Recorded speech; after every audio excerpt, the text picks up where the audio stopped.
ನಮಸ್ತೆ, ನಾನು ಸಂತೋಷ್. ಕಾಮರ್ಸ್ ವಿದ್ಯಾರ್ಥಿಗಳಿಗೆ ಸ್ವಾಗತ. ಕಳೆದ ತರಗತಿಯಲ್ಲಿ interest on partners drawings calculation methods ಅನ್ನು ನೋಡಿದ್ವಿ. ಮುಖ್ಯವಾಗಿ ಮೂರು ಇದಾವೆ. ಒಂದು ಸಿಂಪಲ್ ಇಂಟ್ರೆಸ್ಟ್ ಮೆಥಡ್ ಅಥವಾ ಡೈರೆಕ್ಟ್ ಮೆಥಡ್ ಅಂತ ಕರಿತೀವಿ.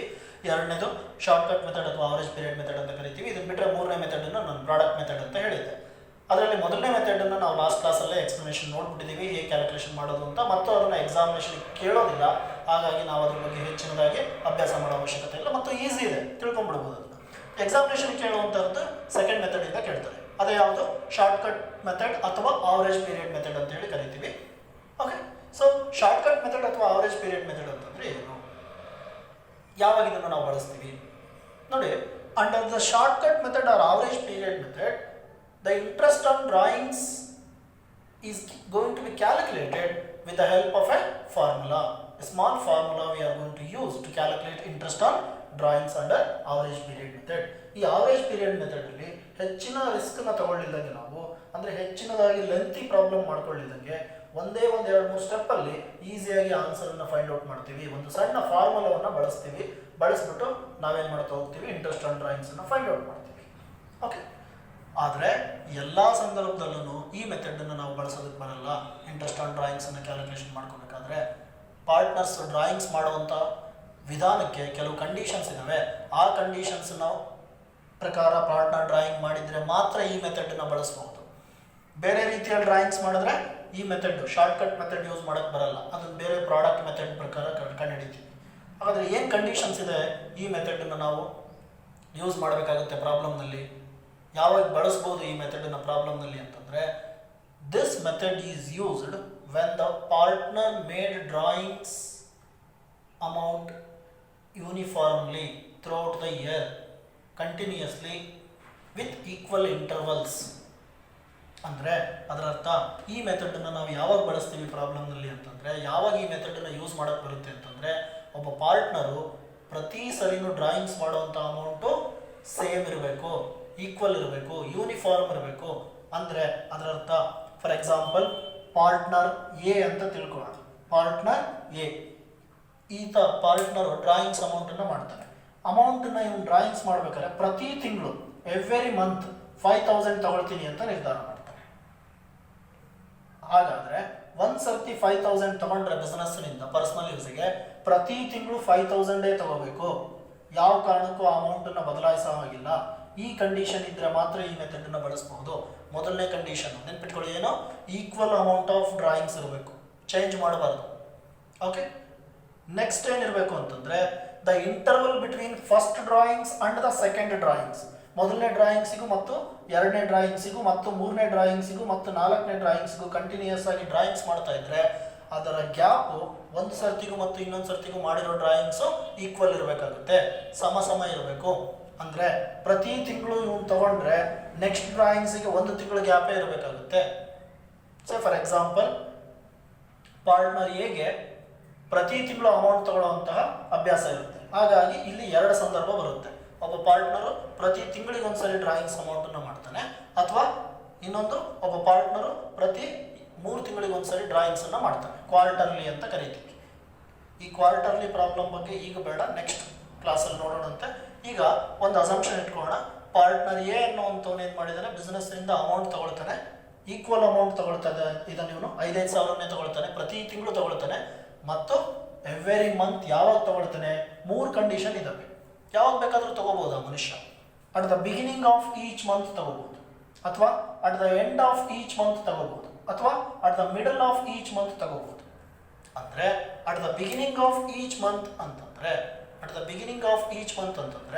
ಪ್ರತಿ ತಿಂಗಳು 1ನೇ ತಾರೀಕಿಗೆ ತಗೋಬೇಕಾಗುತ್ತೆ. ಫಸ್ಟ್ ಆಫ್ ಎವರಿ ಮಂತ್ ಅಂತೀವಿ.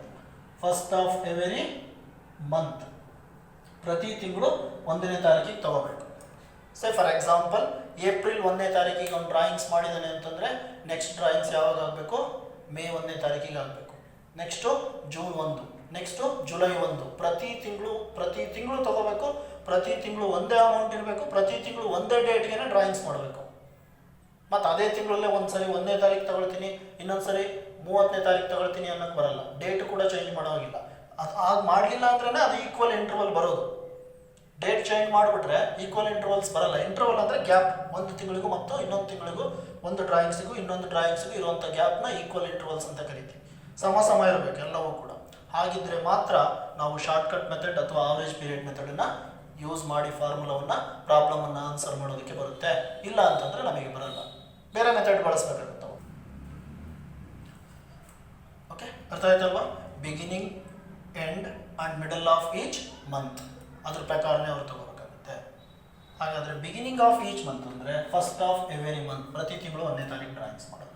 ಎಂಡ್ ಆಫ್ ಈಚ್ ಮಂತ್ ಅಂತಂದರೆ 30th ಆರ್ 31st ಅಂತ ಅನ್ಕೋಣ. 30th of every month.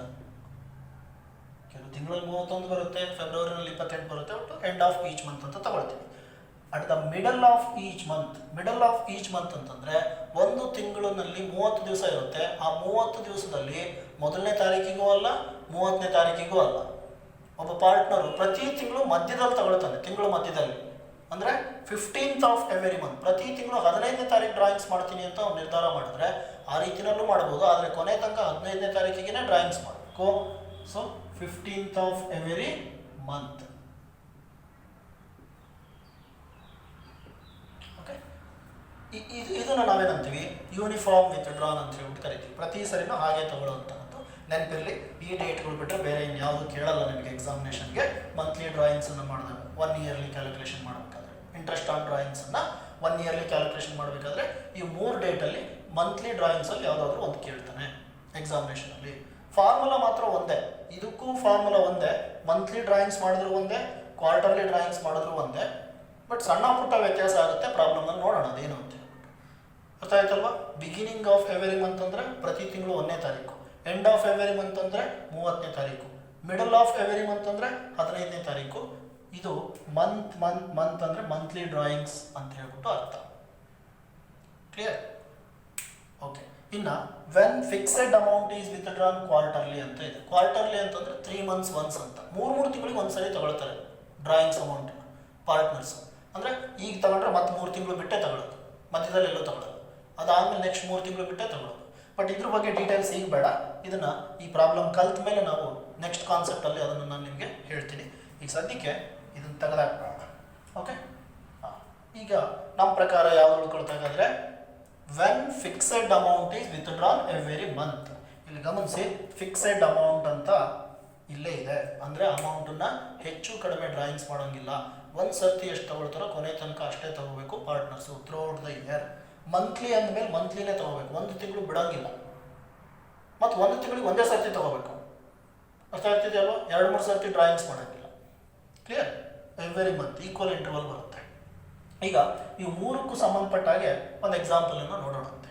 ಆದರೆ ಅದಕ್ಕೂ ಮುಂಚೆ ಒಂದು ಫಾರ್ಮುಲಾ ಇದೆ. ಇದನ್ನು ಕ್ಯಾಲ್ಕುಲೇಷನ್ ಮಾಡೋದಕ್ಕೆ ಶಾರ್ಟ್ಕಟ್ ಮೆಥಡ್, ಆವರೇಜ್ ಪೀರಿಯಡ್ ಮೆಥಡಲ್ಲಿ interest on partners drawings calculation ಮಾಡೋಕ್ಕೆ ಒಂದು ಫಾರ್ಮುಲಾ ಇದೆ ಅಂತ ಹೇಳಿದೆ ತಾನೆ. ಸೊ ಆ ಫಾರ್ಮುಲಾವನ್ನು ನಾನೀಗ ಬರೆಸ್ತೀನಿ, ನೀವು ಅದನ್ನು ಬರ್ಕೊಳ್ರಿ. ಓಕೆ, ಫಾರ್ಮುಲಾ ಏನಿದೆ ಅಂತಂದರೆ to calculate interest on partners drawings under ಯಾವ method? Average period method. Okay, is equals to total drawings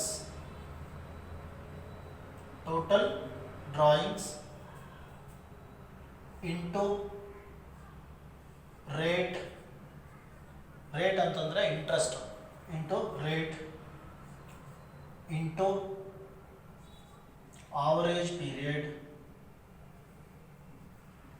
ಅದಕ್ಕೆ ಇದನ್ನು ಆವರೇಜ್ ಪೀರಿಯಡ್ ಮೆಥಡ್ ಅಂತ ಕರಿತೀವಿ. ಇಂಟು 1/12.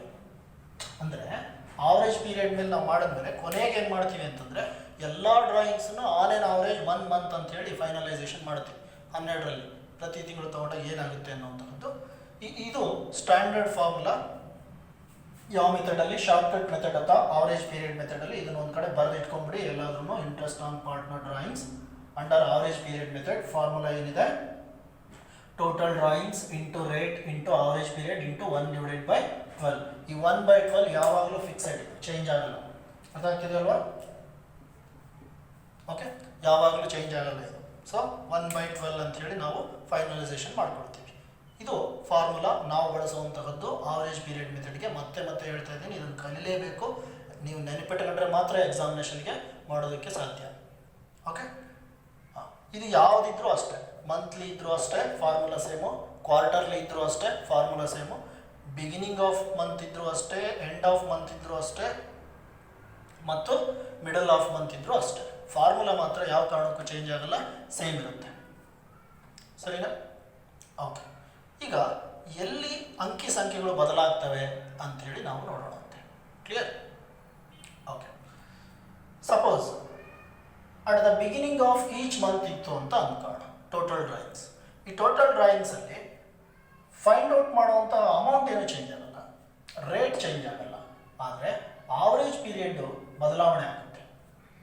ಫಾರ್ಮುಲಾ ಸೇಮು, ಆದರೆ ಆವರೇಜ್ ಪೀರಿಯಡ್ ಫೈಂಡ್ ಔಟ್ ಮಾಡುವಂತಹ ವಿಧಾನ ಬಿಗಿನಿಂಗ್ ಆಫ್ ಈಚ್ ಮಂತ್ ಇದ್ದಾಗ, end of each month ಇದ್ದಾಗ, ಮಿಡಲ್ ಆಫ್ ಈಚ್ ಮಂತ್ ಇದ್ದಾಗ ಬದಲಾವಣೆ ಆಗುತ್ತೆ. ಇದೊಂದನ್ನು ನಾವು ನೆನ್ಪಿಟ್ಕೋಬೇಕು. ಇನ್ನು ಉಳಿದಿದ್ದೆಲ್ಲ ಸೇಮ್ ಬರುತ್ತೆ ಮಂತ್ಲಿ ವಿತ್ಡ್ರಾ ಇದ್ದಾಗ. ಓಕೆ, ಒನ್ ಬೈ ಒನ್ ನೋಡೋಣಂತೆ. ಮೊದಲನೇದು ಟೋಟಲ್ ಡ್ರಾಯಿಂಗ್ಸ್.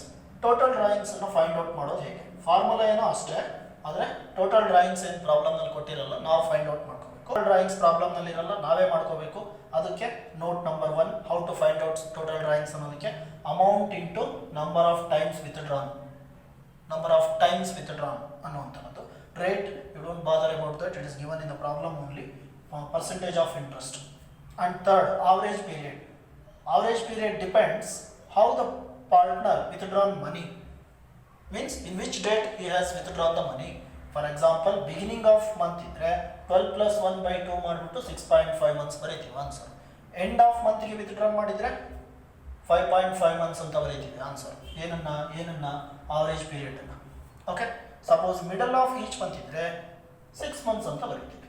ಇದು ಹೇಗೆ ಬರುತ್ತೆ? 12 plus 1 by 2, 12 minus 1 by 2, 12 divided by 2 ಅನ್ನುವಂಥದ್ದನ್ನು ಎಕ್ಸ್ಪ್ಲನೇಷನ್ ಕೊಡ್ತೀನಿ. ಇನ್ನು ಫೈನಲ್ ಆಗಿ ಆವರೇಜ್ ಪೀರಿಯಡ್ ಆದಮೇಲೆ 1/12. 1/12 ಇಟ್ ಇಸ್ ಫಿಕ್ಸೆಡ್. ಯಾವಾಗಲೂ ಅದ್ರ ಪ್ರಾಬ್ಲಮ್ನಲ್ಲಿ ಸ್ಟ್ಯಾಂಡರ್ಡ್ ಆಗಿ ಬರದೇ ಬರೀತೀವಿ. ಫೈನಲ್ ಕ್ಯಾಲ್ಕುಲೇಷನ್ ಮಾಡಿದ್ರೆ ನಿಮಗೆ ಆನ್ಸರ್ ಬರೋದೇ ಏನಾಗಿರುತ್ತೆ? Interest on partner drawings under average period method ಅಥವಾ shortcut method. And this is when the drawings is made on every monthly basis. Monthly ಬೇಸಿಸ್ಗೆ ಡ್ರಾಯಿಂಗ್ಸನ್ನು ಮಾಡಿದಾಗ ನಾವು ಇದನ್ನು ಬರಿತಾ ಹೋಗ್ತೀವಿ. Hope you have got the formula. Okay, continue ಮಾಡೋಣ. Under shortcut method or average period method, calculation of interest on partner drawings. ಇದನ್ನು examination 6 ಮಾರ್ಕ್ಸಿಗೆ ಕೇಳ್ತಾನೆ ಅಂತ ಹೇಳ್ತಾ ಇದ್ದಾರೆ. ಒಂದು ಪ್ರಾಬ್ಲಮನ್ನು ನೋಡೋಣ. For example, assume there are 3 partners. 3 ಜನ ಪಾರ್ಟ್ನರ್ ಇದ್ದಾರೆ. Partner A, partner B, partner C. Okay, partner A, partner B and partner C. Partner A, partner B, partner C ಏನು 3 ಜನ ಪಾರ್ಟ್ನರ್ಸ್ ಇದ್ದಾರೆ. ಇವರು 3 ಜನ ಸೇರಿ ಬಿಸ್ನೆಸ್ ಮಾಡ್ತಾ ಇದ್ದಾರೆ. ಇವ್ರದ್ದೊಂದು ಅಗ್ರಿಮೆಂಟ್ ಮಾಡ್ಕೊಳ್ತಾರೆ. ಅಗ್ರಿಮೆಂಟಲ್ಲಿ ಇವರು ಇಂಟ್ರೆಸ್ಟನ್ನು ಕ್ಯಾಲ್ಕುಲೇಷನ್ ಮಾಡಬೇಕು ಡ್ರಾಯಿಂಗ್ಸ್ ಅಮೌಂಟ್ ಮೇಲೆ ಅಂತ ಮುಂಚೆನೇ ನಿರ್ಧಾರ ಮಾಡಿ ಫೀಡ್ ಮಾಡಿರ್ತಾರೆ. ಅದು ಎಲ್ರಿಗೂ ಕೂಡ ಒಂದೇ ಪರ್ಸೆಂಟೇಜ್ ಆಗಿರುತ್ತೆ ಇಂಟ್ರೆಸ್ಟ್ ಆನ್ ಡ್ರಾಯಿಂಗ್ಸ್ ಮಾಡುವಂಥದ್ದು. ಸೊ ಆ ಇಂಟ್ರೆಸ್ಟ್ ಆನ್ ಡ್ರಾಯಿಂಗ್ಸ್ ಏನು ಇವ್ರು ಕ್ಯಾಲ್ಕುಲೇಷನನ್ನು ಮಾಡ್ತಾರೆ, ಇಂಟ್ರೆಸ್ಟ್ ಆನ್ ಡ್ರಾಯಿಂಗ್ಸು, ಅದು ಪರ್ಸೆಂಟೇಜ್ ಬಂದ್ಬಿಟ್ಟು 10% ಪರ್ ಆನಮ್ ಇರುತ್ತೆ. Interest on drawings means partner drawings at 10% per annum. Per annum ಅಂತಂದರೆ ಒಂದು ವರ್ಷಕ್ಕೆ 10% ಮಾಡಬೇಕು ಅಂತ ನಿರ್ಧಾರ ಮಾಡ್ತಾರೆ. ಈಗ ಇವರ ಡ್ರಾಯಿಂಗ್ಸ್ ಹೇಗಿರುತ್ತೆ ಅಂತಂದರೆ, assume on every month they decided to withdraw the money. 3 ಜನನು ಪ್ರತಿ ತಿಂಗಳು ದುಡ್ಡು ತಗೊಳ್ತಾರೆ. ಏಪ್ರಿಲಿಂದನೇ ಸ್ಟಾರ್ಟ್ ಮಾಡ್ತಾರೆ. ನಮ್ಮ ಅಕೌಂಟಿಂಗ್ ಏರಿಯಾ ಅದು. ಏಪ್ರಿಲಿಂದ ಮಾರ್ಚ್ವರೆಗೂ ತಗೊಳ್ತಾರೆ. ಪ್ರತಿ ತಿಂಗಳು, ಒಂದು ತಿಂಗಳು ಬಿಡಲ್ಲ ಡ್ರಾಯಿಂಗ್ಸ್ ಅಮೌಂಟ್ನ. ಓಕೆ, ಆದರೆ ಪಾರ್ಟ್ನರ್ ಎ ಅನ್ನೋಂಥವನು ಏನಿದ್ದಾನೆ, ಇವನು ನಿರ್ಧಾರ ಮಾಡ್ತಾನೆ, ಈ withdrew money on first of every month. First of every month ಅಂತಂದರೆ ಏನು? ಎವ್ರಿ ಮಂತ್ ಪ್ರತಿ ತಿಂಗಳು ಫಸ್ಟ್ ಅಂತಂದರೆ 1ನೇ ತಾರೀಕಿಗೆ ತಗೊಳ್ತಾನೆ. Partner B decided to withdraw the money on 30th or last of every month, end of every month. ನಿಮಗೆ end ಅನ್ನೋ ವರ್ಡು ಇರುತ್ತೆ, ಅಥವಾ ಫಸ್ಟು 30th 15th ಅಂತ ಅಂಕಿ ಸಂಖ್ಯೆನೂ ಬರುತ್ತೆ, ಡೇಟ್. ಹಾಗಾಗಿ ನೀವೇ ನಿರ್ಧಾರ ಮಾಡಬೇಕು ಬಿಗಿನಿಂಗು ಎಂಡಿಂಗು ಅಂತ. ಡೇಟ್ ನೋಡಿ, ಇದು ಬಿಗಿನಿಂಗು, ಇದು ಎಂಡಿಂಗು. ಸಿ ಏನು ಮಾಡ್ತಾನೆ, 15th ಆಫ್ ಎವ್ರಿ ಮಂತ್ ಅಂದರೆ ಪ್ರತಿ ತಿಂಗಳು 15ನೇ ತಾರೀಕಿಗೆ ವಿತ್ಡ್ರಾ ಮಾಡಬೇಕು ಅಂತ ನಿರ್ಧಾರ ಮಾಡ್ತಾನೆ. ಸರಿ, ಓಕೆ, ನಮ್ಮ ಅಕೌಂಟಿಂಗ್ ಇಯರ್ ಯಾವ್ಯಾವುದಿದೆ ಅಂತ ನೋಡುವಂತೆ. ಏಪ್ರಿಲ್, ಹಾಗಾಗಿ ಒಂದು ಸರ್ತಿ ಬರೆದಿರ್ತೀನಿ. ಏಪ್ರಿಲ್, 1st ಏಪ್ರಿಲಿಂದ ನಮ್ಮದು 31st ಮಾರ್ಚ್ವರೆಗೂ ಇರುತ್ತೆ ಅಕೌಂಟಿಂಗ್ ಇಯರ್ ಅಲ್ವಾ. ಇದು 1 ವರ್ಷ, 1 ಇಯರ್ ಪರ್ ಆನಮ್. ಈಗ ಇದರಲ್ಲಿ ಏದು ಒಂದೇ ಕ್ಯಾಲ್ಕುಲೇಷನ್ ಮಾಡೋಣ, ಆಮೇಲೆ ಇವರಿಬ್ಬರದು ನೋಡೋಣಂತೆ. A 1st of every month ಅಂದರೆ ಪ್ರತಿ ತಿಂಗಳು 1ನೇ ತಾರೀಕಿಗೆ ಅಮೌಂಟನ್ನು ವಿತ್ಡ್ರಾ ಮಾಡ್ತಾನೆ. ಹಾಗಾದರೆ ಇಲ್ಲಿ ಅಮೌಂಟನ್ನು ಡ್ರಾಯಿಂಗ್ಸ್ ಮಾಡ್ತಾನೆ. ಎಷ್ಟು ರೂಪಾಯಿ ಡ್ರಾಯಿಂಗ್ಸ್ ಮಾಡ್ತಾನೆ ಇವನು? ಅಸ್ಯೂಮ್ 5000 ರುಪೀಸ್ 5000 5,000 ರೂಪಾಯಿ ಡ್ರಾಯಿಂಗ್ಸ್ ಅಮೌಂಟನ್ನು ಮಾಡ್ತಾನೆ ಎವ್ರಿ ಮಂತ್, ಪ್ರತಿ ತಿಂಗಳು 5,000. ಹಾಗಾದರೆ 5000 ಏಪ್ರಿಲ್, ಮತ್ತು ಮೇಗೆ ಎಷ್ಟು ತೊಗೊಳ್ತಾನೆ 5000, ಜೂನ್ಗೆ ಎಷ್ಟು ತೊಗೊಳ್ತಾನೆ 5000, ಹೀಗೆ ಕೊನೆಯ ತನಕ ತಗೊಳ್ತಾನೆ. ಎಷ್ಟು? 5000. ಸರಿನಾ? ಪ್ರತಿ ಸರಿ 5,000 ರೂಪಾಯಿ ತಗೊಳ್ತಾನೆ. ಅಲ್ಲಿಗೆ ಮೊದಲನೇ ಏಪ್ರಿಲಿಗೆ ತೊಗೊಂಡು ಮತ್ತೆ 1ನೇ ತಾರೀಕು ಮೇಗೆ ತಗೋಬೇಕು, 1ನೇ ತಾರೀಕು ಜೂನ್ಗೆ ತಗೋಬೇಕು, 1ನೇ ತಾರೀಕು ಜುಲೈಗೆ ತಗೋಬೇಕು, ಮಾರ್ಚು ಕೂಡ 1ನೇ ತಾರೀಕಿಗೆ ತಗೋಬೇಕು. ಆಗಿದ್ರೆ ಮಾತ್ರ ಈ ಪ್ರಾಬ್ಲಮ್ ಮಾಡೋಕ್ಕೆ ಬರುತ್ತೆ. ಕಂಡೀಷನ್ ಹೇಳಿದ್ದೀನಿ ಅವಾಗಲೇ. ಕಂಡೀಷನ್ ನಂಬರ್ 1 ಏನು? ಪ್ರತಿ ತಿಂಗಳು ಒಂದೇ ಡೇಟ್ಗೆ ವಿತ್ಡ್ರಾ ಮಾಡಬೇಕು. ಕಂಡೀಷನ್ ನಂಬರ್ 2 ಏನು? ಸೇಮ್ ಅಮೌಂಟ್ ಇರಬೇಕು ಅಲ್ವಾ, ಇಂಟರ್ವಲ್ ಸೇಮ್ ಇರಬೇಕು ತಾನೆ, ಗ್ಯಾಪು. ಹಾಗಾಗಿ ಪ್ರತಿ ತಿಂಗಳು ತಗೊಳ್ತೀವಿ ಅಂದಮೇಲೆ 1ನೇ ತಾರೀಕು ಅಂದಮೇಲೆ ಕೊನೆ ತನಕ 1ನೇ ತಾರೀಕಿಗೆ ತಗೋಬೇಕು. ಚೇಂಜ್ ಮಾಡೋಂಗಿಲ್ಲ, ಅಮೌಂಟ್ ಆಗಲಿ ಡೇಟ್ ಆಗಲಿ ಚೇಂಜ್ ಮಾಡೋಂಗಿಲ್ಲ ಅವನು. ಓಕೆ, ಥ್ರೂಔಟ್ ದ ಇಯರ್ ತಗೊಳ್ತಾನೆ. ಹೀಗಿದ್ದಾಗ ನಾವು ಆವರೇಜ್ ಪೀರಿಯಡ್ ಮೆಥಡ್ ಕಂಡೀಷನ್ ಪ್ರಕಾರ ಪ್ರಾಬ್ಲಮ್ ಮಾಡಬಹುದಲ್ವ. ಓಕೆ, ಪ್ರಾಬ್ಲಮ್ ಏನಿದೆ? Formula interest on partner drawings is equals to, ಯಾರು partner? Yes drawings is equals to, formula ಒಂದು ಸರ್ತಿ ಬರೆದ್ರೆ ಏನಾಗುತ್ತೆ? ಸಿಂಪಲ್ ಆಗಿ ಬರೆಯೋಣ, ಬರ್ಕೊಂಡಿರ್ತೀರಲ್ವ ಲಾಸ್ಟ್ ಕ್ಲಾಸಲ್ಲಿ. ಟೋಟಲ್ ಡ್ರಾಯಿಂಗ್ಸ್, TD ಅಂತ ಸಿಂಪಲ್ ಆಗಿ ಬರೀತೀನಿ. ಟೋಟಲ್ ಡ್ರಾಯಿಂಗ್ಸ್ ಅಂತ ಅರ್ಥ ಮಾಡ್ಕೊಳ್ರಿ. ಟೋಟಲ್ ಡ್ರಾಯಿಂಗ್ಸ್ ಇಂಟು ಆರ್ ಅಂತಂದರೆ ರೇಟ್ ಅಂತ ಅರ್ಥ ಮಾಡ್ಕೊಳ್ಳಿ. Rate into average period, AP ಅಂತ ಬರೆದಿರ್ತೀನಿ. Average period into 1/12. ಇದೇ ತಾನೇ ನಮ್ಮ formula. Monthly drawings beginning, ending, middle ಎಲ್ಲದಕ್ಕೂ ಒಂದೇ ಫಾರ್ಮುಲಾ ಮಾತ್ರ. ಓಕೆ, ಈಗ ನಮಗೆ ಟೋಟಲ್ ಡ್ರಾಯಿಂಗ್ಸ್ ಗೊತ್ತಲ್ಲ ಸರ್? 5,000 ಅನ್ಬೇಡಿ. 5,000 ಟೋಟಲ್ ಡ್ರಾಯಿಂಗ್ಸ್ ಅಲ್ಲ, 1 ಟೈಮ್ ಡ್ರಾಯಿಂಗ್ ಅಮೌಂಟ್ ಅಷ್ಟೇ ಅದು. ಟೋಟಲ್ ಡ್ರಾಯಿಂಗ್ಸ್ ಎಲ್ಲ ಕೂಡಿಸಿದ್ರು ಬರುತ್ತೆ 5,000 + 5,000 + 5,000 + 5,000. ಭಾಳ ಸರಿ ಪ್ಲಸ್ ಮಾಡಬೇಕಲ್ವ? ಎಷ್ಟು ಸರಿ ಪ್ಲಸ್ ಮಾಡಬೇಕು? ಎಷ್ಟು ಸರಿ ಡ್ರಾಯಿಂಗ್ಸ್ ಮಾಡಿದ್ರೆ ಅಷ್ಟು ಸರಿ ಪ್ಲಸ್ ಮಾಡಬೇಕು, ಕೂಡಿಸ್ಬೇಕು, ಅಮೌಂಟನ್ನು ಆ್ಯಡ್ ಮಾಡಬೇಕು. ಎಷ್ಟು ಸರಿ ಡ್ರಾಯಿಂಗ್ಸ್ ಮಾಡಿದ್ದಾನೆ ಇಂಟು ಮಾಡಿದ್ರೆ ಟೋಟಲ್ ಡ್ರಾಯಿಂಗ್ ಸಿಗುತ್ತೆ. ಟೋಟಲ್ ಡ್ರಾಯಿಂಗ್ಸಿಗೆ ಲಾಸ್ಟ್ ಕ್ಲಾಸಲ್ಲಿ ಒಂದು ನೋಟ್ ಬರ್ಸಿದ್ದೀನಲ್ವ, ಏನು? Amount into number of times with drawn ಅಂತ ಹೇಳಿದ್ದೀನಿ. ಎಷ್ಟು ಸರಿ ತಗೊಳ್ತಾನೆ. ಹಾಗಾದರೆ ಟೋಟಲ್ ಡ್ರಾಯಿಂಗ್ಸನ್ನು ಫೈಂಡ್ ಔಟ್ ಮಾಡಿ. ಟೋಟಲ್ ಡ್ರಾಯಿಂಗ್ಸ್ ಹೇಗೆ ಸಿಗುತ್ತೆ? ಅಮೌಂಟ್ 5,000 ರೂಪಾಯಿ ತಗೊಳ್ತಾನೆ ಪ್ರತಿ ಸರಿನೂ, ಇಂಟು ಎಷ್ಟು ಸರಿ ತಗೊಳ್ತಾನೆ? ಏಪ್ರಿಲ್ ತಿಂಗಳು, ಮೇ ತಿಂಗಳು, ಜೂನ್ ತಿಂಗಳು, ಕೊನೆಗೆ ಮಾರ್ಚ್ ತಿಂಗಳಿಗೂ ತಗೊಳ್ತಾನಲ್ವ, ಪ್ರತಿ ತಿಂಗಳು ತಗೊಳ್ತಾನೆ ಎವ್ರಿ ಮಂತ್ ಅಂದರೆ. ಹಾಗಾದರೆ ಏಪ್ರಿಲಿಗೆ ತೊಗೊಂಡಿದ್ದಾನೋ ಇಲ್ವೋ? ಏಪ್ರಿಲ್ನ ಕೌಂಟ್ ಮಾಡಿ. ಯಾವ ಡೇಟ್ಗಾರ ತೊಗೊಂಡಿರಲಿ, ಆ ತಿಂಗಳಲ್ಲಿ ತಗೊಂಡಿದ್ದಾನ? ಹಾಗಾದರೆ ಬಡ್ಡಿ ಅಲ್ಲ, ಆ ತಿಂಗಳಲ್ಲಿ ತಗೊಂಡಿದ್ದಾನ ಅಮೌಂಟು. ಹಾಗಾದರೆ ಅಮೌಂಟನ್ನು ಕೌಂಟ್ ಮಾಡಿ. 1 ಸರ್ತಿ. ಮೇಗೂ ತೊಗೊಂಡಿದ್ದಾನೆ 2 ಸರಿ, ಜೂನ್ಗೂ ತೊಗೊಂಡಿದ್ದಾನೆ 3 ಸರಿ. ಹಾಗೆ ಬರ್ತಾ ಹೋದರೆ ಮಾರ್ಚ್ಗೂ ತೊಗೊಂಡಿದ್ದಾನೆ. ಅಲ್ಲಿಗೆ ಟೋಟಲ್ಲು ಪ್ರತಿ ತಿಂಗಳು ತೊಗೊಂಡಿದ್ದಾನೆ. 1 ವರ್ಷದಲ್ಲಿ 12 ತಿಂಗಳು ಇದ್ಮೇಲೆ 12 ಸರಿ ವಿತ್ಡ್ರಾ ಮಾಡ್ತಾನೆ. How many months? 12 months. 12 times. How many times? 12 times. ಹಾಗಾದರೆ 5,000 ಇಂಟು 12 ಮಾಡ್ತೀನಿ. ಅವಾಗ ಏನು ಸಿಗುತ್ತೆ? ಟೋಟಲ್ ಡ್ರಾಯಿಂಗ್ಸ್ ಅಮೌಂಟ್ ಸಿಗುತ್ತೆ. ಇಂಟು ರೇಟ್ ಆಫ್ ಇಂಟ್ರೆಸ್ಟ್ ಎಷ್ಟು ಅಂತ ಈಗ ತಾನೇ ಅಸಂಪ್ಷನ್ ಕೊಟ್ಟಿದ್ದೀನಿ. ಇಲ್ಲಿ 10% ಅಂತ ಪ್ರಾಬ್ಲಮ್ನಲ್ಲಿ ಇದೆಯಲ್ವ ಮೇಲೆ. Interest on drawings is equals to 10% ಅಂತ. ಹಾಗಾದರೆ 10% ಅನ್ನು ಮಾಡೋಣ. 10/100 ಅಂತನಾದರೂ ಬರೀರಿ, ಅಥವಾ ಬರೀ 10 ಅಂತ ಬರೆದ್ರೆ ಮರೀಲಿದ್ದಂಗೆ ಪರ್ಸೆಂಟೇಜ್ ಸಿಂಬಲ್ ಬರೀಬೇಕಲ್ಲ. ನಾನು ಹೇಳೋದು ಅರ್ಥ ಮಾಡ್ಕೊಳ್ಳಿ. 10/100 ಅಂತ ಬರೆದ್ರು ಸರಿನೇ, ಅಥವಾ ನೀವು ಪರ್ಸೆಂಟೇಜ್ ಸಿಂಬಲ್ ಬರೀಲೇಬೇಕಾಗುತ್ತೆ. ಬರೀ 10 ಒಂದೇ ಬರೆದ್ರೆ 10% ಮಾಡ್ತೀವಿ. Into average period. ಈಗ ಆವರೇಜ್ ಪೀರಿಯಡನ್ನು ನಾವು ಬರೀಬೇಕು ಅಂತಂದರೆ ನಮಗೆ ಮುಖ್ಯವಾಗಿ ನೆನಪಿರಬೇಕು, ಬಿಗಿನಿಂಗೋ, ಮಿಡಲ್ಲೋ, ಎಂಡಿಂಗೋ ಯಾವುದ್ರಲ್ಲಿ ಡ್ರಾಯಿಂಗ್ಸ್ ಮಾಡಿದ ನಾವು ಎ ಮಾಡಿರೋದು beginning. 1st of every month ಅಂದರೆ ಬಿಗಿನಿಂಗ್ ಆಫ್ ಎವರಿ ಮಂತ್ ಅಲ್ವ. ಹಾಗಾದರೆ ಪ್ರತಿ ತಿಂಗಳು ಬಿಗಿನಿಂಗಿಗೆ ಅವನು ವಿತ್ಡ್ರಾ ಮಾಡಿದ್ರೆ ಆವರೇಜ್ ಪೀರಿಯಡ್ ಎಷ್ಟು ಬರುತ್ತೆ? 6.5 ಬರುತ್ತೆ. ಬರ್ಸಿದ್ದೀನಿ ಲಾಸ್ಟ್ ಕ್ಲಾಸ್ ಅಲ್ವಾ. ಹಾಗಾದರೆ ಆವರೇಜ್ ಪೀರಿಯಡ್ನು ಬರೆದು ಬಿಡೋಣ. ಗೊತ್ತಿದೆ ಅಲ್ವಾ? ಆವರೇಜ್ ಪೀರಿಯಡ್ನು ಬರೆಯೋಣ. ಎಷ್ಟು? 6.5 ಮಂತ್ಸ್. 6.5 ಮಂತ್ಸ್. ಓಕೆ. ಇಂಟು 1/12. ಅದಂತೂ ಯಾವಾಗಲೂ ಫಿಕ್ಸ್ ಇರುತ್ತೆ. ಆನ್ಸರ್ ಮಾಡಿದ್ರೆ ನಿಮಗೆ ಆನ್ಸರ್ ಬರುತ್ತೆ, ನಾನು ಇಲ್ಲ ಅಂತ ಹೇಳಲ್ಲ. ಆದರೆ ಈಗ ನಿಮಗೆ ಇದು ಏನೋ ಗೊತ್ತಾಯಿತು ಹೇಗೆ ಮಾಡೋದು ಅಂತ. ಇಂಟು 12 ಅಂದರೆ ನಂಬರ್ ಆಫ್ ಟೈಮ್ಸ್, ಎಷ್ಟು ಸರಿ ವಿತ್ಡ್ರಾ ಮಾಡಿರ್ತಾನೋ ಅಷ್ಟು ಸರಿ ಬರ್ಕೊಡ್ತೀವಿ. ಎಷ್ಟು ಸರ್ತಿ? 12 ಸರಿ. ರೇಟು ಅವರೇ ಕೊಟ್ಟಿದ್ದಾರೆ 6.5. ನೀವು ಹೇಳಿದ್ದು ನೆನಪಿಟ್ಕೊಂಡು ನಾವು ಬರಿತೀವಿ ಸರ್ ಬೇಕಾದರೆ. ಅಂದರೆ ನಾನು ಹೇಳಿದ್ದೆ ನಿಮಗೆ ಬಿಗಿನಿಂಗ್ ಆಫ್ ಎವರಿ ಮಂತ್ ಇದ್ದರೆ 6.5 ಮಂತ್ಸ್ ಆವರೇಜ್ ಆಗುತ್ತಪ್ಪ ಅಂತ ಹೇಳ್ಬಿಟ್ಟು. ಓಕೆ, ಇನ್ನು 1/12 ನೆನಪಿದೆ. ಆದರೆ ನನಗೆ ಇದು ಹೇಗೆ ಬಂತು ಅನ್ನೋಂಥದ್ದು ನಿಮಗೆ ಭಾಳ ಜನ ಡೌಟ್ ಇರುತ್ತಲ್ವ. ನೋಡೋಣ. ಈಗ ಈ ವ್ಯಕ್ತಿ ಏಪ್ರಿಲ್ 1ನೇ ತಾರೀಕಿನಿಂದ ಮಾರ್ಚ್ 31ನೇ ತಾರೀಕು ಮುಗಿಯೋವರೆಗೂ ಕಂಪ್ಲೀಟಾಗಿ 12 ಸರಿ 5,5 ಸಾವಿರ ತೊಗೊಂಡಿದ್ದಾನಲ್ವ A ಅಂತವನು.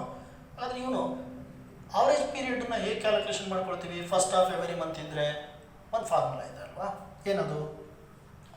Average period for beginning of every month is equals to 12 plus 1 divided by 2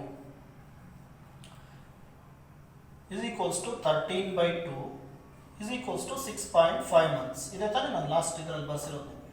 ಹಾಗಾದರೆ ಈ 12 + 1 ಹೇಗೆ ಬರುತ್ತೆ ಅಂತ ನೋಡೋಣ. ನೋಡಿ, ಮೊದಲನೇ ಡ್ರಾಯಿಂಗ್ಸು ಮತ್ತು ಕೊನೆ ಡ್ರಾಯಿಂಗ್ಸನ್ನು ಮಾತ್ರ ನಾವಿಲ್ಲಿ ಕ್ಯಾಲ್ಕುಲೇಷನ್ಗೆ ಯೂಸ್ ಮಾಡ್ಕೊಳ್ತೀವಿ ಆವರೇಜ್ ಮಾಡೋದಕ್ಕೆ, ಆವರೇಜ್ ಪೀರಿಯಡ್ಗೆ. ಮಧ್ಯದ ಅಮೌಂಟ್ ಎಲ್ಲವೂ ಇರುತ್ತೆ, ಎಲ್ಲವೂ ಸೇರ್ಕೊಂಡಂಗೆ ಬಂದು ಹೋಗ್ಬಿಡುತ್ತಿಲ್ಲಿ.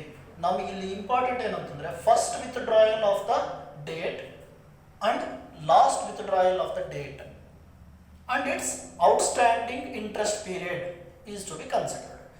ಅಂದರೆ ಸಿಂಪಲ್ ಆಗಿ ಹೇಳ್ತೀನಿ ಕನ್ನಡದಲ್ಲಿ, ಅಂದರೆ ಯಾವುದೇ ಒಬ್ಬ ಪಾರ್ಟ್ನರು ಯಾವ ಡೇಟಿಗಾದರೂ ವಿತ್ಡ್ರಾ ಮಾಡಲಿ, ಆದರೆ ಮೊದಲನೇ ವಿತ್ಡ್ರಾನ್ ಮೇಲೆ ಅವನು ಎಷ್ಟು ತಿಂಗಳು ಬಡ್ಡಿ ಕೊಡೋದು ಬಾಕಿ ಇರ್ತಾನೆ ಬಿಸ್ನೆಸ್ಗೆ, ಮತ್ತು ಕೊನೆಯ ವಿತ್ಡ್ರಾನ್ ಡೇಟಿನ ಲೆಕ್ಕ ಇಟ್ಕೊಂಡು ಮಾರ್ಚ್ 31 ತನಕ ಕೌಂಟ್ ಮಾಡಿದಾಗ ಎಷ್ಟು ತಿಂಗಳು ಬಡ್ಡಿ ಕೊಡೋದು ಬಾಕಿ ಇರ್ತಾನೆ, how many times he has to pay interest.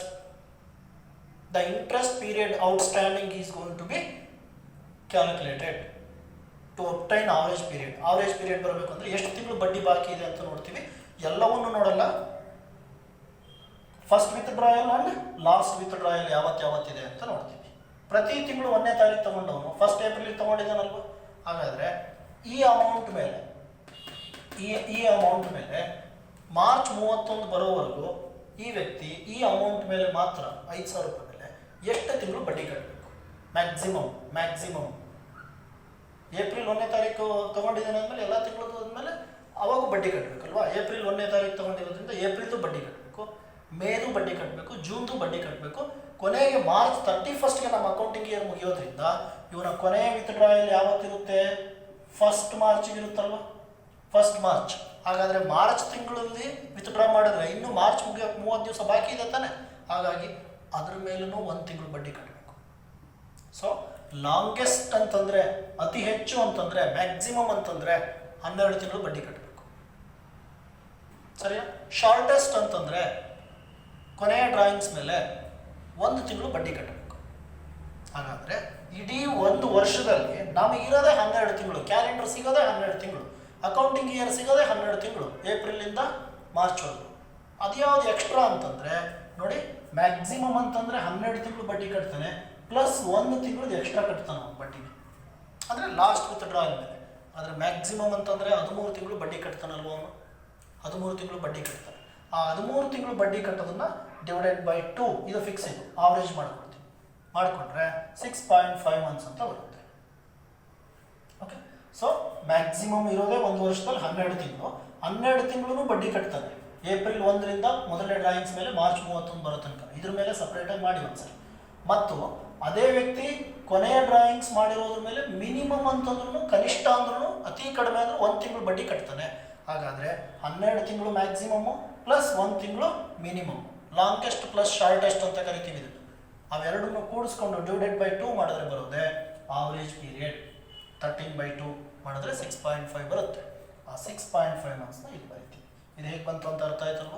ಪ್ರತಿ ಪ್ರಾಬ್ಲಮ್ನಲ್ಲೂ ಅಷ್ಟೇ, ಫಸ್ಟ್ ವಿತ್ಡ್ರಾಯಲ್ ಲಾಸ್ಟ್ ವಿತ್ಡ್ರಾಯಲ್ ಅಷ್ಟೇ ಇಂಪಾರ್ಟೆಂಟ್. ಮಧ್ಯದ್ದೇನು ನೀವು ತಲೆ ಕೆಡಿಸ್ಕೊಬೇಡಿ. ಮೊದಲನೇ ವಿತ್ಡ್ರಾಯಲ್ ಮೇಲೆ ಎಷ್ಟು ತಿಂಗಳು ಮ್ಯಾಕ್ಸಿಮಮ್ ಬಡ್ಡಿ ಕಟ್ತಾನೆ, ಕೊನೆ ವಿತ್ಡ್ರಾಯಲ್ ಮೇಲೆ ಮಾರ್ಚ್ 31 ಬರೋ ತನಕ ಎಷ್ಟು ತಿಂಗಳು ಬಡ್ಡಿ ಕಟ್ತಾನೆ. ನೀವು ಮಾರ್ಚ್ 31 ತನಕ ಬಡ್ಡಿ ಅಮೌಂಟನ್ನು ಕ್ಯಾಲ್ಕುಲೇಷನ್ ಮಾಡಬೇಕು, ಎಷ್ಟು ತಿಂಗಳು ಬಾಕಿ ಇದೆ ಅಂತ. ಓಕೆ, 6.5 ಇದು ಮಾಡಿದ್ರೆ ನಿಮಗೆ ಆನ್ಸರ್ ಬರುತ್ತಲ್ವ? ನೋಡೋಣ ಏನು ಬರುತ್ತೆ answer. ಏದು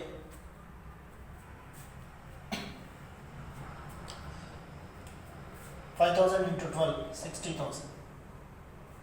into 10% into 6.5 months into 1/12. ಸ್ವಲ್ಪ 1/12 ಇದೆ ತಾನೆ, ಬರುತ್ತೆ ಅಂದ್ಕೊಂಡಿದ್ದೀನಿ ಕ್ಯಾಲ್ಕುಲೇಟ್ರಲ್ಲಿ. 60,000 ಅಂದರೆ ನಿಮಗೆ ಕ್ಯಾಲ್ಕುಲೇಷನ್ ಮಾಡೋಕ್ಕೆ ಮಾಡಿ ನೋಡಿ ಒಂದ್ಸರಿ. 60,000 ಇಂಟು 10% ಸಿಂಬಲ್ ಇದೆ, ಪ್ರೆಸ್ ಮಾಡಿದ್ರೆ 6,000 ಬರುತ್ತೆ. ಇಂಟು 6.5 ಮಾಡ್ಕೊಳ್ಳಿ, ಮತ್ತೆ ಇಂಟು ಪ್ರೆಸ್ ಮಾಡಿ, ಈಕ್ವಲ್ಸ್ ಬೇಡ, ಇಂಟು ಪ್ರೆಸ್ ಮಾಡಿ. ಇಂಟು 1 ಮಾಡಿದ್ರು ಒಂದೇ ಬಿಟ್ಟರು ಒಂದೇ, ಇಂಟು 1 ಡಿವೈಡೆಡ್ ಬೈ 12 ಮಾಡಿ. 39,000 ಬಂದಿದೆ, ಅದಕ್ಕೆ ಡಿವೈಡೆಡ್ ಬೈ 12 ಮಾಡಿ, ಈಕ್ವಲ್ಸ್ ಪ್ರೆಸ್ ಮಾಡಿ. 3,250 rupees ಬಂತು, 3,250. ಇದು interest on age drawings. 3,250 interest on ACE drawings is equals to 3,250. This is how the interest on drawings is calculated on shortcut method or average period method when the drawings are made on first of every month. So B ಅನ್ನೋ ಒಬ್ಬ partner ಇದ್ದಾನೆ, but ಈ partner end of every month ತಗೊಳ್ತಾನೆ. ಹೆಂಗೆ ಹೇಳ್ತೀರಿ sir end ಅಂದರೆ 30th ಅಂತಂದರೆ ತಿಂಗಳು ಕೊನೆನೇ. ಕೆಲವು 31, 28 ಬರುತ್ತೆ, ಇಗ್ನೋರ್ ಮಾಡ್ತೀವಿ 1 or 2 days. End of every month ಅಂತೇಳಿ ನಾವು ಅರ್ಥ ಮಾಡ್ಕೊಳ್ತೀವಿ. So end of every month ಅಂತಂದರೆ ಮಿಸ್ಟರ್ ಬಿ ಪಾರ್ಟ್ನರಿನ ಇಂಟ್ರೆಸ್ಟನ್ನು ನಾವು ಯಾವ ರೀತಿ ಕ್ಯಾಲ್ಕುಲೇಷನ್ ಮಾಡ್ತೀವಿ? ಮೊದಲನೇ ಡ್ರಾಯಿಂಗ್ಸು ಮತ್ತು ಲಾಸ್ಟ್ ಡ್ರಾಯಿಂಗ್ಸ್ನ ಡೇಟ್ ಮಾತ್ರ ನಾವು ನೆನ್ಪಿಟ್ಕೊಳ್ಳೋಣ. ನಮ್ಮ accounting year 1st ಏಪ್ರಿಲಿಂದ 31st March ಅಲ್ವಾ? ಓಕೆ. ಸೊ ಇಲ್ಲಿ ಮಿಸ್ಟರ್ ಬಿ ಅನ್ನೋವಂಥ ಒಂದು ಎಕ್ಸಾಂಪಲ್ ತಗೊಳ್ತಾ ಇದ್ದೀನಿ. ಎರಡನೇ ಡ್ರಾಯಿಂಗ್ಸು ಮಿಸ್ಟರ್ ಬಿ ಅನ್ನೋವಂಥದ್ದು. ಹಾಗಾದರೆ ಬಿ ಮಾಡುವಂತಹ ಮೊದಲನೇ ಡ್ರಾಯಿಂಗ್ಸಿನ ಡೇಟು ಏಪ್ರಿಲ್ 30ನೇ ತಾರೀಕು, 30th ಏಪ್ರಿಲ್ಗೆ ಡ್ರಾಯಿಂಗ್ಸ್ ಮಾಡ್ತಾರೆ. ನಮ್ಮ ಅಕೌಂಟಿಂಗ್ ಇಯರ್ ಸ್ಟಾರ್ಟ್ ಆಗೋದು 1st ಏಪ್ರಿಲು, ಆದರೆ ಡ್ರಾಯಿಂಗ್ಸ್ ಮಾಡೋದು 30 ಏಪ್ರಿಲ್ಗೆ. ಎಷ್ಟು ರೂಪಾಯಿ? ಇವನು ಕೂಡ 3,000 ರೂಪಾಯಿ ಡ್ರಾಯಿಂಗ್ಸ್ ಮಾಡ್ತಾನೆ ಅಂತ ಒಂದು ಎಕ್ಸಾಂಪಲ್ ತಗೋಣ. 3,000 ಇಂಟ್ರೆಸ್ಟ್ ಸೇಮ್ 10%, ಬಟ್ 3,000 ಡ್ರಾಯಿಂಗ್ಸ್ ಮಾಡ್ತಾನೆ. ಈ ವ್ಯಕ್ತಿ ಡ್ರಾಯಿಂಗ್ಸನ್ನು ಕೊನೆಗೂ ಮಾಡಬೇಕಲ್ಲ, ಮಧ್ಯದಲ್ಲೂ ಮಾಡ್ತಾನೆ, ಬಟ್ ನಮಗೆ ಬೇಕಾಗಿಲ್ಲ ಸದ್ಯಕ್ಕೆ. ಕೊನೆ ಡ್ರಾಯಿಂಗ್ಸ್ ಯಾವತ್ತು ಮಾಡ್ತಾನೆ ಅವನು? 31 ಮಾರ್ಚ್. ಇಲ್ಲಿ ನೋಡಿ, ನಮ್ಮ ಅಕೌಂಟಿಂಗ್ ಇಯರ್ ಮುಗಿಯೋದು ಆವತ್ತೇ, ಕೊನೆಯ ದಿವಸನೇ, ಆವತ್ತೇ ಡ್ರಾಯಿಂಗ್ಸ್ ಅಮೌಂಟನ್ನು ತಗೊಳ್ತಾನೆ ಅವನು. 31 ಮಾರ್ಚ್. ಪ್ರತಿ ತಿಂಗಳು ಎಷ್ಟು ತಗೊಳ್ತಾನೆ? 3,000 ತಗೊಳ್ತಾನೆ. ಮಧ್ಯದಲ್ಲಿ ಪ್ರತಿ ತಿಂಗಳು ತಗೊಳ್ತಾನೆ 3,000 ತಗೊಳ್ತಾನೆ. ಸರಿನಾ? ಏಪ್ರಿಲ್ ಮಾಡಿದಾನೆ ಅಂತಂದರೆ ನೆಕ್ಸ್ಟು ಮೇ 31, ಹೀಗೆ ಪ್ರತಿ ತಿಂಗಳು ಡ್ರಾಯಿಂಗ್ಸನ್ನು ಮಾಡ್ತಾನೆ. ಎಷ್ಟು ನೋಡಿದ್ದಾರೆ? ಕಂಡೀಷನ್ ಆಯಿತು. End of every month. Calculate interest on drawings under average period method ಅಂತ ಕೇಳ್ತಾರೆ. ಈಗ ನಾವು ಇಂಟ್ರೆಸ್ಟ್ ಆನ್ ಡ್ರಾಯಿಂಗ್ಸ್ ಮಾಡಬೇಕು. ಯಾರು ಮಾಡಬೇಕಾಗುತ್ತೆ? ಬಿದು ಮಾಡಬೇಕು ಅಲ್ವಾ? ಸೊ ಬಿದು ಇಂಟ್ರೆಸ್ಟ್ ಆನ್ ಡ್ರಾಯಿಂಗ್ಸು ಮಾಡಂತೆ. ಫಾರ್ಮುಲಾ ಏನು ಚೇಂಜ್ ಮಾಡಬೇಡ, ಸೇಮ್ ಇರುತ್ತೆ. Interest on B's drawings is equals to total drawings into rate into average period into 1/12.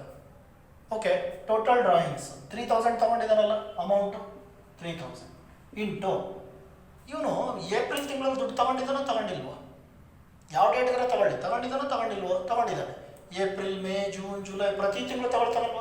ಮಾರ್ಚಲ್ಲೂ ಕೂಡ ತಗೊಂಡಿದ್ದಾನೆ, ಕೊನೆಯ ದಿವಸನೇ ತಗೊಂಡಿದ್ದಾನೆ ಮಾರ್ಚಲ್ಲೂ, ಒಟ್ಟು ಆ ತಿಂಗಳಲ್ಲಿ ದುಡ್ಡು ತಗೊಂಡಿದ್ದಾನೆ. ಹಾಗಾದರೆ ಇವನು 12 ಸರಿ ಡ್ರಾಯಿಂಗ್ಸ್ ಮಾಡ್ತಾನೆ. How many times? 12 times into 12 ಮಾಡೋಣ. ರೇಟು ಗೊತ್ತಿರೋದು 10%. ಆವರೇಜ್ ಪೀರಿಯಡನ್ನು ಇಲ್ಲೇ ಕ್ಯಾಲ್ಕುಲೇಷನ್ ಮಾಡ್ತೀವಿ. ಈಗ ತಾನೇ ಹೇಳಿದೆ, ಆವರೇಜ್ ಪೀರಿಯಡ್ ಕ್ಯಾಲ್ಕುಲೇಷನ್ ಮಾಡ್ಬೇಕಾದ್ರೆ ನಮಗೆ ಮೊದಲನೆಯ ಡ್ರಾಯಿಂಗ್ಸಿನ ಅಮೌಂಟ್ ಮೇಲೆ ಎಷ್ಟು ತಿಂಗಳು ಬಡ್ಡಿ ಬಾಕಿ ಇರ್ತಾನೆ ಬಿಸ್ನೆಸ್ಸಿಗೆ ಪಾರ್ಟ್ನರ್ ಕೊಡಬೇಕು. ಬಿಸ್ನೆಸ್ಸಿಗೆ ಇನ್ಕಮ್ ಅಲ್ವಾ ಅದು? ಎಷ್ಟು ತಿಂಗಳು ಬಡ್ಡಿ ಕೊಡೋದು ಬಾಕಿ ಇರ್ತಾನೆ ಅನ್ನೋದು ನೋಡ್ತೀವಿ.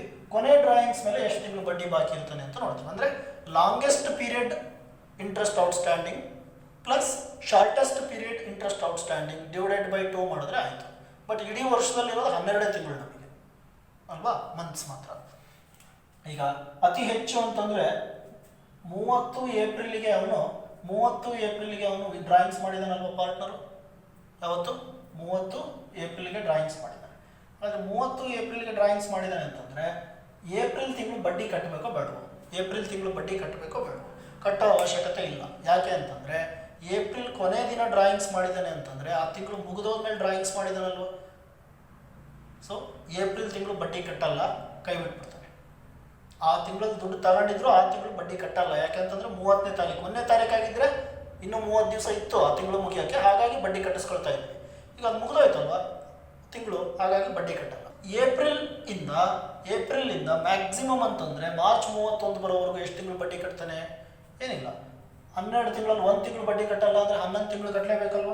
ಸೊ ಮ್ಯಾಕ್ಸಿಮಮ್ ಅಂತಂದರೆ ಇದು ಆವರೇಜ್ ಪೀರಿಯಡ್ ಕ್ಯಾಲ್ಕುಲೇಷನ್ ಮಾಡೋಕ್ಕೆ ಹೇಳ್ತಾ ಇದ್ದೀನಿ ನಾನೀಗ. ಆವರೇಜ್ ಪೀರಿಯಡ್ ಮ್ಯಾಕ್ಸಿಮಮ್ ಅಂತಂದರೆ 11 ತಿಂಗಳು ಬಡ್ಡಿ ಕಟ್ತಾನೆ, plus longest period interest paid plus shortest period interest paid. Shortest ಅಂದರೆ ಎಷ್ಟು? ಇಲ್ಲಿ ನೋಡಿ ಗಮನಿಸಿ. 31 ಮಾರ್ಚು ಅಕೌಂಟಿಂಗ್ ಇಯರ್ ಮುಗಿಯುತ್ತೆ. 31 ಮಾರ್ಚ್ಗೆ ಅಮೌಂಟನ್ನು ಡ್ರಾಯಿಂಗ್ಸ್ ಮಾಡಿದ್ದಾರೆ. ಹಾಗಾದರೆ ಇಲ್ಲಿಂದ ಇಲ್ಲಿ ಗ್ಯಾಪ್ ಏನಿದೆ? ಏನಿಲ್ಲ, 0. ಮತ್ತೆ ನೆಕ್ಸ್ಟ್ ಹೋಗೋಕ್ಕೆ ಬರಲ್ಲ. ನೆಕ್ಸ್ಟ್ ಹೋದ್ರೆ ನೆಕ್ಸ್ಟ್ ಇಯರ್ ಬಂದ್ಬಿಡುತ್ತೆ. ಬಟ್ ಈ ವರ್ಷದಲ್ಲಿ ಬಡ್ಡಿ ಕಟ್ತಾನೆ ಕೊನೆ ಡ್ರಾಯಿಂಗ್ಸಿಗೆ? ಇಲ್ಲ ತಾನೆ, ನಿಲ್, 0 ತಾನೆ. ಹಾಗಾದರೆ ಮ್ಯಾಕ್ಸಿಮಮ್ ಅಂದರೆ 11 ತಿಂಗಳು ಬಡ್ಡಿ ಕಟ್ತಾನೆ, ಮಿನಿಮಮ್ ಅಂದರೆ 0 ಮಂತ್ಸ್ ಕಟ್ತಾನೆ. ಲಾಸ್ಟ್ ಡ್ರಾಯಿಂಗ್ಸ್ ಇಂಪಾರ್ಟೆಂಟ್, ಮಧ್ಯದ ನಮಗೆ ಇಂಪಾರ್ಟೆಂಟ್ ಅಲ್ಲ. 11 + 0 divided by 2 is equals to 11 ಬರುತ್ತಲ್ವ, ಡಿವೈಡೆಡ್ ಬೈ 2 ಬರುತ್ತಲ್ವ. 11 + 0 ಇಸ್ ಈಕ್ವಲ್ಸ್ ಟು 11/2 ಬರುತ್ತೆ. Okay, 11/2 is equals to 5.5 months. 5.5 months average period. ಹಾಗಾದರೆ ಆವರೇಜ್ ಪೀರಿಯಡ್ ಎಷ್ಟಾಗುತ್ತೆ? 5.5 ಮಂತ್ಸ್ ಆಗುತ್ತೆ. ಇದನ್ನು ಇನ್ನೂ ಒಂದು ರೀತಿಯಲ್ಲಿ ನಾವು ಕಂಡುಹಿಡಿತೀವಿ. ಏನಪ್ಪ ಅಂತಂದರೆ, ಒಂದು ವರ್ಷದಲ್ಲಿ 12 ತಿಂಗಳಿದೆ. ಒಂದು ವರ್ಷದಲ್ಲಿ ಎಷ್ಟು ತಿಂಗಳಿದೆ? 12 ತಿಂಗಳಿದೆ ಅಕೌಂಟಿಂಗ್ ಇಯರಲ್ಲಿ. ಹಾಗಾದರೆ ಈ ಲಾಂಗೆಸ್ಟ್ ಪ್ಲಸ್ ಶಾರ್ಟೆಸ್ಟ್ ಎಲ್ಲ ಕೂಡಿಸಿದ್ರೆ, ಆವರೇಜ್ ಕಂಡುಹಿಡಿಯೋಕ್ಕೂ ಮುಂಚೆ ಕೂಡಿಸಿದ್ರೆ, ಕೊನೆಗೆ ಉಳಿದಿದ್ದ ಆನ್ಸರ್ ಎಷ್ಟು? 11 ತಿಂಗಳು. 11 ತಿಂಗಳದೇ ಅವನಂದ್ರೆ ಬಡ್ಡಿ ಕಟ್ಟೋದು, ಅದಕ್ಕಿಂತ ಜಾಸ್ತಿ ಕಟ್ಟಲ್ಲ. ಹಾಗಾದರೆ ಒಂದು ವರ್ಷದಲ್ಲಿರೋದು 12 ತಿಂಗಳು. 12 ತಿಂಗಳಲ್ಲಿ 11 ತಿಂಗಳು ಬಡ್ಡಿ ಕಟ್ತಾನೆ ಅಂತಂದರೆ 1 ತಿಂಗಳದ್ದು ಕಟ್ಟಲ್ಲ ಅಂತ ಆಯಿತು ತಾನೆ. 1 ತಿಂಗಳದ್ದು ಕಟ್ಟಲ್ಲ ಅಂತ ಆಯಿತು. ಅದಕ್ಕೆ ನಾವೇನು ಮಾಡ್ತೀವಿ, ಈ CBSE ಬುಕ್ಕು ನಿಮಗೆ NCERT ಅಂತ ನಾವೇನು ಕರಿತೀವಿ ಅದರಲ್ಲಿ ಇದೆಯಲ್ಲ, ಅದರಲ್ಲಿ ಇದನ್ನೇ ಬೇರೆ ಥರ ಹೇಳಿದ್ದಾರೆ. ಏನು ಅಂತಂದರೆ, ಆವರೇಜ್ ಪೀರಿಯಡ್ ಮ್ಯಾಕ್ಸಿಮಮ್ ಅಂತಂದರೆ ಒಂದು ವರ್ಷದಲ್ಲಿ 12 ತಿಂಗಳಿದ್ದಾವೆ. 12 ತಿಂಗಳಲ್ಲಿ ಆವರೇಜ್ ಎಲ್ಲ ಮಾಡಿದ್ಮೇಲೆ ನಾನು 1 ತಿಂಗಳು ಬಡ್ಡಿ ಕಟ್ಟಲ್ಲ ಅಂತ ಗೊತ್ತಾಗುತ್ತೆ. ಅದಕ್ಕೆ -1 ಅಂತ ಮಾಡ್ತೀನಿ. 11 + 0 ಡಿವೈಡೆಡ್ ಬೈ 2 ಅಂದ್ರೂ ಒಂದೇ. 12 - 1 ಅಂತಂದ್ರೂ ಒಂದೇ, ಯಾಕಂದರೆ ಫೈನಲ್ ಆಗಿ ಆನ್ಸರ್ ಅದೇ ಬರುತ್ತೆ. ಸೊ ನಾವು ಇದನ್ನೇ ಮಾಡೋಣ. ಎಕ್ಸಾಮ್ಗೆ ಅದೇ ಆಗಿರೋದು. 12 - 1 divided by 2 is equals to 11/2. So 5.5 months ಅಂತ ಆಯಿತು. ಬಟ್ ಈ 11 ಹೇಗೆ ಬರುತ್ತೆ ಅಂತ ನಾನು ನಿಮಗೆ ಹೇಳಿದ್ದೆ, ಅರ್ಥ ಆಯ್ತಲ್ವ? ಓಕೆ, 5.5 ಮಂತ್ಸ್ ಇದು average period. 5.5 months into 1 divided by 12. Answer ಬರುತ್ತೆ 3000 into 12, 12 36,000 into 10% into 5.5 months into 1 divided by 12. So ನೀವು ಇದನ್ನು ಕ್ಯಾಲ್ಕುಲೇಟರಲ್ಲಿ ನೋಡಿದ್ರೆ ಆನ್ಸರು ಎಷ್ಟು ಅಂತೇಳಿ ನಿಮಗೆ ಗೊತ್ತಾಗುತ್ತೆ. That is 36,000 into 10% into 5.5 divided by into 1 ಮಾಡಿದ್ರು ಒಂದೇ, ಬಿಟ್ಟು ಒಂದೇ, ಇದನ್ನು divided by 12 is equals to 1650 rupees. 1650. 1650 rupees. This is what interest on B's drawings. B's drawings na ನಾವು ಕ್ಯಾಲ್ಕುಲೇಷನ್ ಮಾಡಿದ್ದೀವಿ. Interest on B's drawings. ಸರಿನಾ? ಓಕೆ, ಈಗ ಇಂಟ್ರೆಸ್ಟ್ ಆನ್ B's drawings ಆಯಿತು. ಈಗ ಇನ್ನೊಬ್ಬ ಪಾರ್ಟ್ನರ್ ಇದ್ದಾನೆ. ಯಾರವನು? C ಅನ್ನುವಂಥ 1650. ಸ್ಕ್ರೀನ್ಶಾಟ್ ತೊಗೊಳ್ರಿ, ಇದನ್ನು ಬರ್ಕೊಂತೀರಿ. ಆಮೇಲೆ ಯಾವಾಗಾದ್ರೂ ಏನು ಸರ್ ಅಳಿಸ್ಬಿಡ್ತೀರಿ ಅಂದ್ಬೇಡಿ, ನಿಮ್ಮ ಮೊಬೈಲಲ್ಲಿ ಪಾಸ್ ಮಾಡಿಕೊಂಡ್ರೆ ಬರುತ್ತೆ. ಇಲ್ಲ ಸ್ಕ್ರೀನ್ಶಾಟ್ ತೊಗೊಂಡ್ರೆ ನಿಮ್ಗೆ ಆನ್ಸರು ನಿಮ್ಮ ಫೋಟೋ ಆಗಿ ಇರುತ್ತೆ. ಸರಿನಾ? ಓಕೆ, ಇದಾಯಿತು. ಈಗ ಅದೇ ರೀತಿ ಇನ್ನೊಬ್ಬಂದಿದೆ ಅಲ್ವಾ, ಯಾರು ಮಿಸ್ಟರ್ C ಅನ್ನುವಂಥ. ಸೊ ಅವನು ಯಾವಾಗ ವಿತ್ಡ್ರಾ ಮಾಡ್ತಾನೆ? ಪ್ರತಿ ತಿಂಗಳು ಏಪ್ರಿಲಿಂದ ಮಾರ್ಚ್ವರೆಗೂ 31ವರೆಗೂ ನಾವು ಕೌಂಟ್ ಮಾಡ್ತೀವಿ ನಮ್ಮ ಅಕೌಂಟಿಂಗ್ ಇಯರ್ನ. ಬೇಗ ಹೇಳ್ತೀನಿ ಇದನ್ನು. 15th of every month. ಪ್ರತಿ ತಿಂಗಳು ಅರ್ಧ ತೊಗೊಳ್ತಾನಲ್ವ ತಿಂಗಳಂಗೆ, ಅಂದರೆ ತಿಂಗಳಿಗೆ 15 ದಿವಸದಲ್ಲಿ ತೊಗೊಳ್ತಾನೆ. ಅವನ ಡ್ರಾಯಿಂಗ್ಸು 15th ಏಪ್ರಿಲ್ಗೆ ಮಾಡಿದ್ದು, ಮತ್ತು ಮಾರ್ಚ್ 15ಕ್ಕೆ ಮಾಡ್ತಾನೆ. ಮಧ್ಯದಲ್ಲೆಲ್ಲ ಡ್ರಾಯಿಂಗ್ಸ್ ಮಾಡ್ತಾನೆ ಪ್ರತಿ ತಿಂಗಳು. ಬಟ್ ನಮಗಿಲ್ಲಿ ಫಸ್ಟ್ ಆ್ಯಂಡ್ ಲಾಸ್ಟ್ ಮಾತ್ರ ಇಂಪಾರ್ಟೆಂಟ್. ಅಮೌಂಟ್ ಎಷ್ಟು ಮಾಡ್ತಾನೆ ಇವನು? 2000 rupees ಅಮೌಂಟ್ ವಿತ್ಡ್ರಾ ಮಾಡ್ತಾನೆ ಪ್ರತಿ ತಿಂಗಳು ಅಂತ ಅರ್ಥ ಮಾಡ್ಕೋಣ. ಸೇಮ್ ಇರಬೇಕು ಅಮೌಂಟು. ಓಕೆ, ಟೋಟಲ್ ಡ್ರಾಯಿಂಗ್ಸ್ ಏನೋ ಮಾಡ್ಕೊಂಡ್ಬಿಡ್ಬೋದು. 2000 ಇಂಟು ಏಪ್ರಿಲಲ್ಲಿ ದುಡ್ಡು ತಗೊಳ್ತಾನ, ಡೇಟ್ ಬೇಡ ನಮಗೆ. ಟೋಟಲ್ ಡ್ರಾಯಿಂಗ್ಸ್ ಮಾಡ್ಬೇಕಾದ್ರೆ ಡೇಟ್ ಇಂಪಾರ್ಟೆಂಟ್ ಅಲ್ಲ, ಆ ತಿಂಗಳು ತಗೊಳ್ತಾನೋ ಇಲ್ವೋ ಅನ್ನೋದು ಇಂಪಾರ್ಟೆಂಟು. ತಗೊಳ್ತಾನೆ. ಮೇ ಜೂನ್ ಜುಲೈ ಆಗಸ್ಟ್ ಪ್ರತಿ ತಿಂಗಳು ತಗೊಳ್ತಾನೆ, ಮಾರ್ಚ್ಗೂ ತಗೊಳ್ತಾನೆ. ಹಾಗಾದರೆ ಇದು ಕೂಡ ಏನಾಯಿತು 12 ಆಯಿತು. 2000 into 12 and rate of interest given in the problem 10% into average period. ಇಲ್ಲಿ ನೋಡಿ 15 ಏಪ್ರಿಲ್ ತಗೊಂಡ್ರೆ ಮಾರ್ಚ್ 31 ಬರೋ ತನಕ ಮ್ಯಾಕ್ಸಿಮಮ್ ಅಂದರೆ ಎಷ್ಟು ತಿಂಗಳು ಬಡ್ಡಿ ಕಟ್ತಾನೆ? ಇಡೀ ವರ್ಷದಲ್ಲಿರೋದೇ 12 ತಿಂಗಳು. 12 ತಿಂಗಳಲ್ಲಿ ಮೊದಲನೆಗೆ 15 ದಿವಸದ ಮಾತ್ರ ಬಡ್ಡಿ ಕಟ್ಟಕ್ಕಲ್ಲ. Average period is equals to 11.5 months plus 11.5 months plus ಯಾಕೆ ಸರ್ 11.5 ಅಂದರೆ ಹೌದು 12 ತಿಂಗಳಲ್ಲಿ 15 ದಿವಸದ ಮಾತ್ರ ಬಡ್ಡಿ ಕಟ್ಟಲ್ಲ ಮೊದಲನೇ ಡ್ರಾಯಿಂಗ್ಸ್ ಮೇಲೆ. ಇನ್ನು ಉಳಿದಂಥ 11.5 ತಿಂಗಳು ಬಡ್ಡಿ ಕಟ್ಟಬೇಕಲ್ವ? ಕ್ಯಾಲ್ಕುಲೇಷನ್ ಮಾಡಿ ನೋಡೋಣ. ಏಪ್ರಿಲ್ 15ರಿಂದ ಮಾರ್ಚ್ 31 ಬರೋ ತನಕ ನೀವು ಕೌಂಟ್ ಮಾಡಿ 11.5 ತಿಂಗಳು ಬರುತ್ತೆ. ಅದು ಮ್ಯಾಕ್ಸಿಮಮ್. ಹೆಚ್ಚು ಅಂದರೆ ಬಡ್ಡಿ ಕಟ್ಟೋದು ಮೊದಲನೇ ಡ್ರಾಯಿಂಗ್ಸ್ ಮೇಲೆ. ಕೊನೆ ಡ್ರಾಯಿಂಗ್ಸು ಮಾರ್ಚ್ 15ನೇ ತಾರೀಕಲ್ವ ಮಾಡಿರೋದು. ಹಾಗಾದರೆ ಮಾರ್ಚ್ 15ಕ್ಕೆ ಡ್ರಾಯಿಂಗ್ಸ್ ಮಾಡಿದ್ರೆ ಆ ತಿಂಗಳು ಮುಗಿಯೋಕೆ ಇನ್ನೂ 15 ದಿವಸ ಬಾಕಿ ಇದೆ ಅಲ್ವಾ? ಬಡ್ಡಿ ಕಟ್ಟಬೇಕು ತಾನೆ 15 ದಿವಸದ ಬಿಸ್ನೆಸ್ಗೆ. ಮಿನಿಮಮ್ ಶಾರ್ಟೆಸ್ಟ್ ಕಡಿಮೆ ಅಂತಂದರೆ ಅರ್ಧ ತಿಂಗಳು ಬಡ್ಡಿ ಕಟ್ತಾನೆ. ಆ ಅರ್ಧ ತಿಂಗಳನ್ನ ನಾವು ಕ್ಯಾಲ್ಕುಲೇಟ್ರಲ್ಲಿ 0.5 ಮಂತ್ಸ್ ಅಂತ ಮಾಡ್ಕೋಬೇಕು. ಓಕೆ, ಹಾಫ್ ಮಂತ್ನ ಏನಂತ ಮಾಡ್ಕೊಳ್ತೀವಿ ಕ್ಯಾಲ್ಕುಲೇಟ್ರಲ್ಲಿ? 0.5 ಮಂತ್ಸ್. ಹಾಗಾಗಿ ಮಿನಿಮಮ್ ಅಂತಂದರೆ 0.5 ಮಂತ್ಸ್ ಆಗುತ್ತೆ. Divided by 2 month. ಹಾಗಾದರೆ 11.5 ಪ್ಲಸ್ ಅರ್ಧ ಎಷ್ಟಾಯಿತು? 12 ಡಿವೈಡೆಡ್ ಬೈ 2 ಆಯಿತು. ಅಲ್ಲಿಗೆ ಅದರರ್ಥ ನಮಗೆ ಇಡೀ ಅಕೌಂಟಿಂಗ್ ಇಯರ್ ಇರೋದೇ 12 ತಿಂಗಳು. ಹಾಗಾದರೆ maximum minimum longest plus shortest ಸೇರಿ ಆವ್ರೇಜ್ ಮಾಡಿದ್ರೂ ನಮಗಿಲ್ಲಿ ಸಿಗೋದೇ 12 ತಿಂಗಳು. ಮ್ಯಾಕ್ಸಿಮಮ್ ಮಿನಿಮಮ್ 12 ತಿಂಗಳಿಗೆ ಪ್ಲಸ್ಸು ಮಾಡಬಾರ್ದು, ಮೈನಸ್ಸು ಮಾಡಬಾರ್ದು. ಯಾಕಂದರೆ ಪ್ಲಸ್ಸು ಮೈನಸ್ಸು ಮಾಡ್ಕೊಂಡ್ಮೇಲೆ ಇಷ್ಟು ಬಂದಿದೆ ಆಲ್ರೆಡಿ.